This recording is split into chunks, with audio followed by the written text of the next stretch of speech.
बयान बहादुर, सवेरे उठते ही उनके सुरों की ताल बजनी शुरू हो जाती है। ऐसे हैं संजय राउत।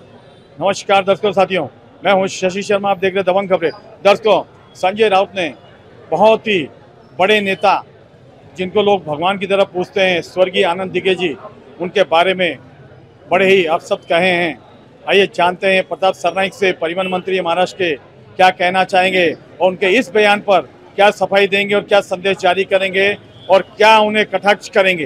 राजन विचारे नावाच्या एका दगडाला एकनाथ शिंदे साहेबांनी शेंदूर फासला म्हणून राजन विचारे आमदार झाले, खासदार झाले।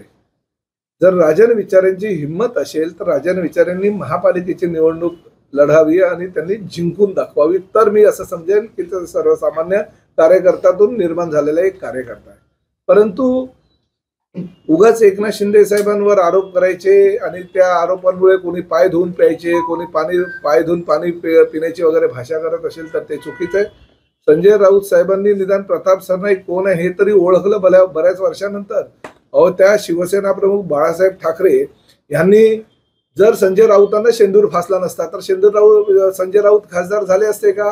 होय, मी अभिमानानं सांगतो, प्रताप सरनाईकांसारख्या एका सर्वसामान्य कार्यकर्त्याला बाळासाहेबांनी शेंदूर फसला म्हणून प्रताप सरनाईक या राज्याचा आमदार झाला।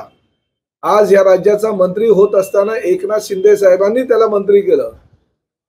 एकनाथ शिंदे साहेबांनी स्वतःच्या पोराला किंवा स्वतःच्या नातेवाईकांना मंत्री केलं नाही। मागच्या सरकारच्या काळामध्ये मी कोणाचं नाव घेणार नाही, पण उद्धव साहेबांनी स्वतःच्या पोराला मंत्री केलं, पण जो सिनियर आमदार म्हणून निवडून गेल्या 3 टर्म आला होता त्या प्रताप सरनाईकला मात्र मंत्री केलं नाही। याचा अर्थ एकनाथ शिंदे साहेबांकडे काहीतरी कर्तृत्व असेल। त्यांनी स्वतःच्या घरातल्या लोकांना मंत्री करण्यापेक्षा एका सर्वसामान्य आपल्या शहरातल्या आमदाराला जर मंत्री केलं तर तुमच्या पोटात दुखायची काय गरज आहे? आणि आहे तुमचं कर्तृत्व, महापालिकेची निवडणूक लढून दाखवा। तो तुम्ही म्हणतात ना लोकसभा आणि विधानसभा आम्ही आमच्या कर्तृत्वावर जिंकलो, करा ना, समोर या महापालिकेच्या निवडणुकीला आणि लढून दाखवा आणि जिंकून दाखवा, तर आम्ही समजू की नाही खऱ्या अर्थाने तुम्ही कार्यकर्ता आहात।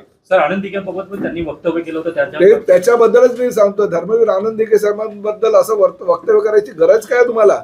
ज्या धर्मवीर आनंद दिघे साहेबांनी 24 तास लोकांसाठी झटून सर्वसामान्यांना न्याय देण्याचं काम केलं, त्यांच्या पावलावर पाऊल ठेवून जर एकनाथ शिंदे साहेब न्याय देण्याचं काम करत असतील ह्या ठाणे जिल्ह्यातल्या, पालघर जिल्ह्यातल्या आणि आता तर महाराष्ट्रातल्या जनतेसाठी, तर तुमच्या पोटात दुखायची गरज काय?